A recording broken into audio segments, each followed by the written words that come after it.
여러분 진짜입니다. 10억 원짜리 아파트 자녀에게 1억 원에 줄 수 있습니다. 양도세 안 냅니다. 증여세 안 냅니다. 취득세 3.3%만 내면 됩니다. 자녀에게 집은 이렇게 주는 겁니다. 안녕하세요. 구세청에서 22년 근무한 해결사 염지훈 세무사입니다. 오늘은 자녀에게 집 싸게 주는 방법의 끝판왕, 최종판 오늘 모두 알려드릴게요. 시청 전에 좋아요, 구독 눌러주시고 주변 분들에게 공유하는 거 잊지 마세요. 절제는 염지훈.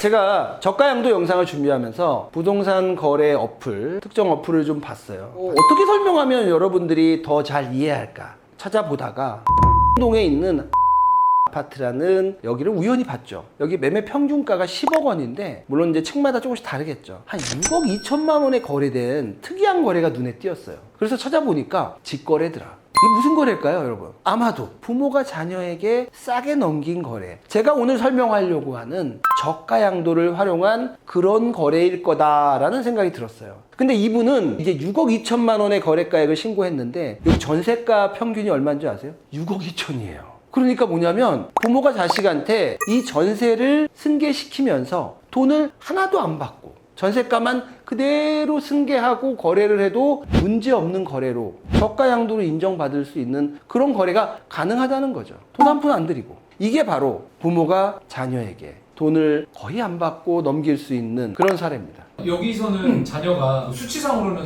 물론 취득세도 좀 들겠지만 300만 원이면 서울의 아파트를 어쨌든 살 수 있는 이게 가능한 거예요? 가능합니다. 가능하니까 제가 오늘 이 영상을 준비했고요. 그러나 아무리 좋은 제도도 주의할 것들이 있다. 이 주의사항을 놓치고 저가양도를 한다면 좀 문제가 생길 수 있습니다. 그래서 제가 준비한 저가양도 순서와 주의할 사항입니다. 첫 번째로 저가양도라는 거는요. 항상 세액을 낮추는 건 아니에요. 따라서 단순 증여, 저가양도, 부담부 증여 비교를 해서요. 어떤 게 세액이 가장 낮게 나오는지 먼저 비교를 하고 시작해야 돼요. 자, 두 번째는요. 자, 아까 그 사례는 자기 돈이 하나도 없는 아주 특이한 거래였는데요. 대부분은 자기 돈이 필요해요. 그리고 본인이 직접 들어가서 살아야 되는 경우도 있죠. 따라서 자녀의 부담 능력이 있는지 체크해야 됩니다. 자, 세 번째는 시가. 보통 이제 유사매매 사례가액이 없는 경우도 있고 어떤 경우에는 이제 너무 높아. 그러면 감정평가를 통해서 그 시가 자체를 정확하게 만드는 게 필요합니다. 자, 네 번째는요. 시가가 나왔고요. 저가 양도를 할 수 있는 그 폭 30%와 3억 중 작은 금액. 그 테두리 내에서 계약서를 부모 자식 간이지만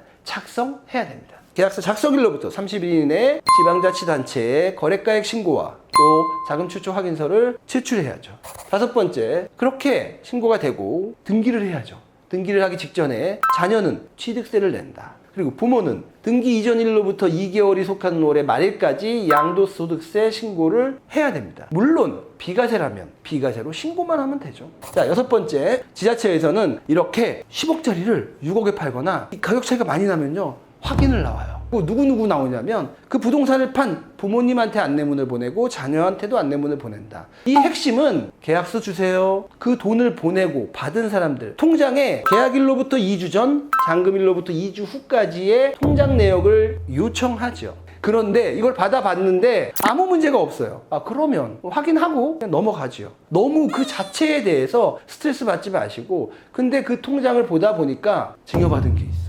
또 다른 문제점이 있어. 그런 분들은 각별히 유의하셔야 됩니다. 왜냐? 세무조사로 이어질 수도 있기 때문이죠. 여기서 말씀드린 이 6가지의 절차를 충분히 이해하시고 행동에 옮기신다면 저가양도로 인한 그 이익을 확실하게 취할 수 있으실 겁니다. 질문이 있는데요. 네. 통장을 계약일로부터 2주 그리고 잔금 후 2주 이렇게 본다고 했잖아요. 네. 만약에 부모님이 자녀에게 돈을 살짝 줬는데 증여세 없이 줬어요. 네. 근데 계약하기 3주 전에 줬어요. 그러면 안 걸리나요? 2주 전 거에서 벗어나니까 거기서는 안 걸릴 수 있지만 제가 아까도 말씀드렸지만 이런 저가 양도, 이런 의심 거래에 대해서는 세무서에서도 세무조사가 나올 수 있는데 세무조사가 나오면 2주 통장만 보지 않아요. 적어도 취득일로부터 한 3년 전 이렇게 한꺼번에 보고 또 양도일 이후로도 볼 수 있고 그래서 통상 한 3년에서 5년 정도 세무조사로 이어질 수 있기 때문에 제가 아까 말한 것처럼 우리 집은 좀 문제가 많아. 그런 분들은 저가 양도를 좀 지양하는 게 저는 좋아 보입니다. 자, 여기서부터는 저희 유튜브 팀의 양도 박사 이성호 세무사가 자녀에게 부동산 싸게 주는 법에 대한 자세한 설명 이어가겠습니다.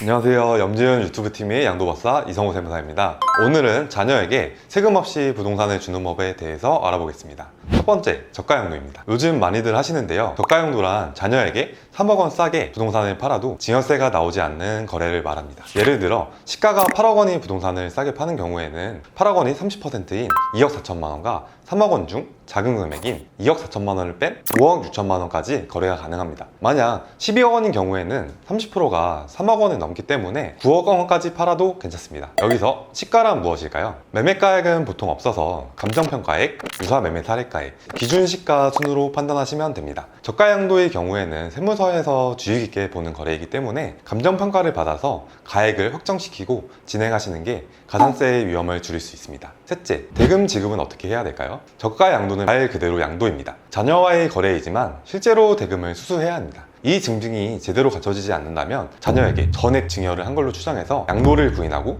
거액이 증여세를 맞을 수 있습니다. 이때 자녀가 현금이 부족하다고 해서 자녀에게 현금을 증여하고 그 돈으로 대금을 받으면 어떻게 될까요? 이때는 국세기본법상 실질과세의 원칙에 따라서 양도가 아니라 전부 증여로 증여세를 추징당할 수 있습니다. 질문이 있는데요. 네. 현금 증여할 때 증여세를 내도 전부 증여로 보는 거예요? 네, 이게 두 개의 거래이지만 실질이 하나의 거래로 봐서 이게 그냥 전부 증여다 이렇게 판단할 수 있습니다. 그럼 현금을 미리 증여세까지 내고 했는데도 안 된다라는 거죠? 네, 이제 그 기간이 어느 정도인지에 따라서 좀 다르겠지만 이게 이제 단기간에 이루어지다 보면은 하나의 거래로 볼 수 있습니다. 네 번째는 자녀에게 대금 지급 능력이 없을 때는 어떻게 해야 될까요? 이때는 전세 보증금이나 대출 등을 활용해서 하시면 되는데요. 이렇게 하면은 자녀가 1억 원만 있어도 10억 원짜리 아파트를 사올 수 있습니다. 사례를 들어보겠습니다. 현재 부모님이 살고 있는 집은 매매가가 10억 원이고 전세가가 6억 원입니다. 그러면 얼마까지 싸게 살 수 있죠? 10억에서 3억을 빼거나 30%니까 어쨌든 두 개가 숫자가 똑같으니까 3억을 뺀 7억까지 살 수 있을 것 같아요. 네, 그렇게 하시면은 10억 원에서 3억 원을 뺀 7억 원을 양도가액으로 하고 1억 원을 계약금, 6억 원을 부모님과 전세 계약을 체결해서 중도금과 잔금을 지불하시면 됩니다. 제가 질문이 있는데요. 자녀가요. 네. 1억도 없을 수 있잖아요. 네. 그럼 차라리 7억 원에 양도하는 거는 네. 법적으로 합법이니까 네. 부모랑 전세 계약을 7억 원에 하면 안 되나요? 그럼 1억 원이 없어도 집을 살 수 있잖아요. 이때 이제 전세 보증금 시세가 6억 원이라고 말씀을 드렸잖아요. 전세 보증금 시세에 따라서 그렇게 체결을 해야지 인정받을 수 있습니다. 근데 이 전세 계약은 네. 되게 출렁출렁 좀 할 수 있는데 전세 계약의 시가는 어떻게 정할 수 있을까요? 일단은 매물이 올라와 있는 것도 이제 판단을 해야 되고요. 실제로 이제 계약이 체결한 것도 실거래가 사이트에서 확인이 가능하니까 그거를 보시고 판단하면 될 것 같습니다. 1억 원을 가지고 집을 사는 만큼 주의해야 할 점도 많이 있습니다. 정말 자녀가 부모님에게 전세를 준 게 맞는지 확인을 하기 때문에 자녀가 그 집에 들어가서 같이 살고 있다면 이 거래는 부인된 가능성이 매우 높습니다. 따라서 이제 전세 계약으로 인정을 받기 위해서 주택임대차 계약 신고를 하고 확정일자까지 받아 놓으시는 게 안전할 것 같습니다. 이렇게 전세 보증금을 끼고 거래를 하면 세무서에서는 이 전세 보증금을 부채 사후관리 대상으로 선정할 것입니다. 따라서 이 보증금은 부모님에게 언젠가는 꼭 갚아야 되는 돈입니다. 네, 다섯 번째로는 저가양도보다 증여가 유리할 때도 있을까요? 다음이 사례를 보겠습니다. 이 경우에는 그냥 아파트를 주는 게 7천만 원의 세금을 아낄 수 있었는데 무엇 때문일까요? 이 경우는 어떻게 나와요? 부모님이 2주택자여서 비과세를 받지 못하였고 7억 원에 거래했지만 양도소득세는 부당행위 계산 분이라는 규정이 있어서 시가인 10억 원을 기준으로 양도세를 내야 하기 때문입니다. 양도세, 취득세는 어떻게 계산될까요? 실거래가 신고는 7억 원으로 하고 양도세 신고는 10억 원으로 하는 게 이상하게 느껴질 수 있는데 이는 세법의 부당행위 계산 분이라는 규정 때문입니다. 세법에서는 특수관계인과 거래를 통해 부당하게 세금을 감소시킨 경우 실제 거래가가 아니라 시가를 거래가액으로 한 것으로 보는 규정이 있습니다. 따라서 매매 계약서에는 7억 원의 거래를 했지만 양도세 신고 시에는 10억 원에 거래한 것으로 신고서를 작성해야 하고 실세의 경우도 마찬가지로 시가 인정액인 10억 원으로 신고를 해야 가산세를 내지 않을 수 있습니다. 네, 조금 전에 보셨던 사례처럼 저가양도보다 그냥 증여하시는 게 세금이 더 적을 수도 있으니까 세액 계산을 꼭 해보시고요. 저가양도 장점이 많지만 그만큼 주의해야 할 점도 많습니다. 저가양도를 이미 잘못된 방법으로 하고 오셔서 걱정하시는 분들도 되게 많으신데 저가양도나 부동산을 주고 싶으시다면 먼저 전문가에게 상담 꼭 받으시고 진행하시는 게 좋을 것 같습니다.